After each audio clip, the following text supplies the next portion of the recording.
Oke, kita langsung bahas. Sudah ada narasumber yang bergabung bersama kami. Ada Bang Martin Lukas Simanjuntak, pengacara keluarga almarhum Brigadir Yosua. Selamat pagi, Bang Martin. Selamat pagi. Ya, dan sudah bergabung juga bersama kami ada Prof. Gayus Lumbun, Hakim Agung periode 2011 hingga 2018. Selamat pagi, Prof. Selamat pagi, Mbak Gina, Mas Bayu, juga Bung Martin. Selamat pagi. Oke, selamat pagi. Terima kasih semuanya sudah hadir melalui sambungan Zoom pagi hari ini. Saya mau ke Bang Martin dulu. Bang Martin, pertanyaan pertama saya hari ini adalah sidang pledoi nota pembelaan Verdi Sambo. Seberapa yakin dan bagaimana keyakinan Bang Martin, apakah pledoi ini akan mempengaruhi secara signifikan terhadap hukuman Verdi Sambo atau seperti apa? Bang Martin? Mempengaruhi itu pasti mempengaruhi, Mbak Gina dan juga Mas Bayu. Namun mempengaruhi dalam segi apa? Positif atau negatif gitu. Lebih memberatkan atau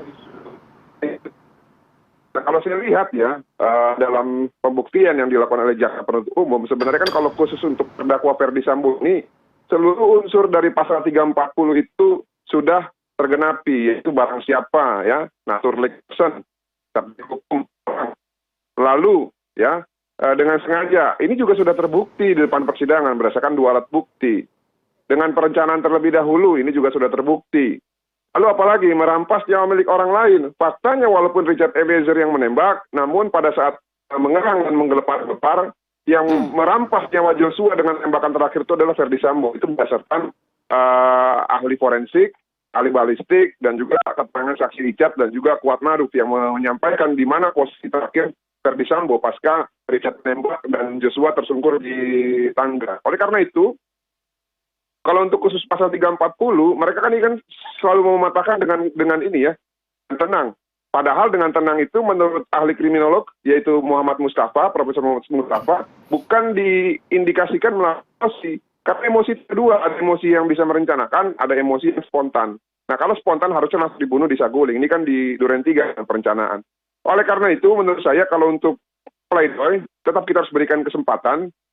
Yang kita lihat apakah nanti pledoi ini menyentuh ataupun membuat ya bantah terhadap pasal 340 atau tidak. Kalau saya sih sanksi atau justru lebih mengedepankan hal-hal yang meringankan untuk Bapak Verdi Sambo. Nah khusus untuk hal yang meringankan, saya akan garis bawahi sepertinya akan digunakan mengenai prestasi ya.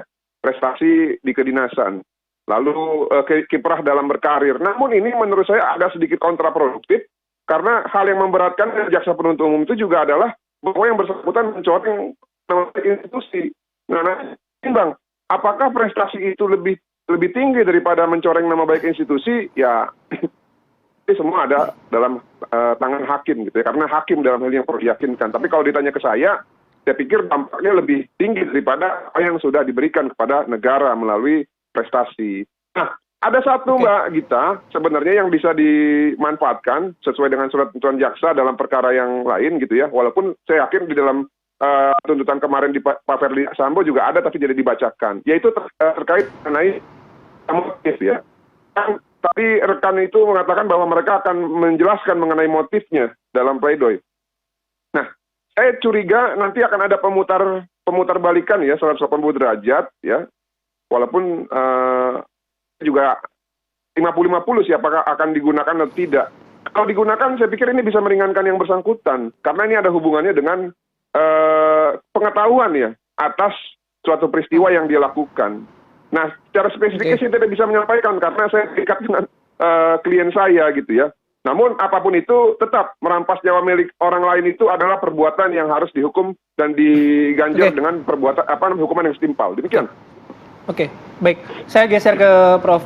Gayus, Prof. Kalau dari kacamata hakim soal pledoi ini dalam konteks sidang Verdi Sambo, apakah juga akan bisa mempengaruhi mungkin penilaian hakim meskipun kemarin-kemarin kita sudah mengikuti agenda pemeriksaan baik itu saksi maupun terdakwa, Prof. Ini pledoi atau pembelaan ini merupakan perjuangan dari penasihat hukum atau yang bersangkutan langsung tentang kebenaran dan hak dari terdakwa. Ini yang harus saya sampaikan dan ini mungkin akan menjadi pertimbangan yang sebaliknya yang dari yang baru saja disampaikan. Jadi begini, paling tidak ada 2 pasal yang bisa meringankan ya. Yang pertama tentu pasal-pasal pengaturan mengenai apa yang telah didakwakan dan apa yang dituntut, yaitu mengenai pasal-pasal 340, kemudian yuntonya 55. Nah, juga memperhatikan pasal 51 yang saya kemukakan. Apa itu pasal 55 ayat 1 ke 1? Di sana jelas disebutkan yang pertama sebenarnya menjadi kritikal dari pihak itu adalah yang melakukan. Kemudian baru yang menyuruh melakukan dan yang ikut melakukan, kemudian yang memberi fasilitas. Itu garis besarnya. Kemudian apa berkaitan dengan pasal 51 mengenai bebasnya seseorang itu dalam melakukan perintah. Nah, ini perintahnya perintah apa? Kalau ini disebut di ayat 1 pasal 51 itu disebut sebagai perintah jabatan yang mempunyai wewenang. Kalau tidak punya wewenang atau hak, maka itu tidak sah dan menghapuskan membebaskan orang yang diperintah. Ayat 2-nya yang tidak pernah disinggung atau jarang disinggung adalah yang sebaliknya. Apabila perintah itu tidak ada kewenangan yang memberi perintah dan dilakukan, maka itu merupakan perintah yang tidak sah.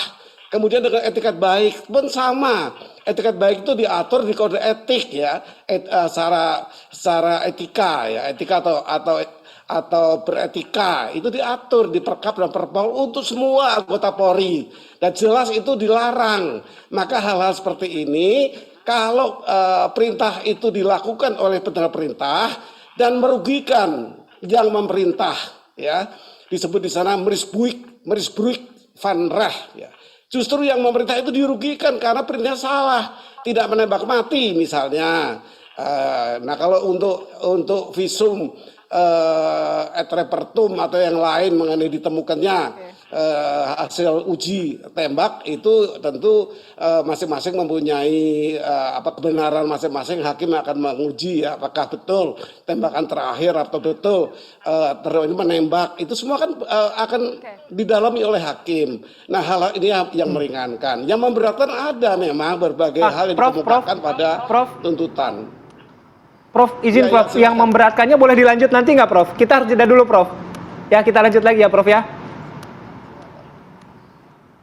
Oke, kami akan lanjutkan kembali perbincangan sesaat lagi di Apa Kabar Indonesia Pagi.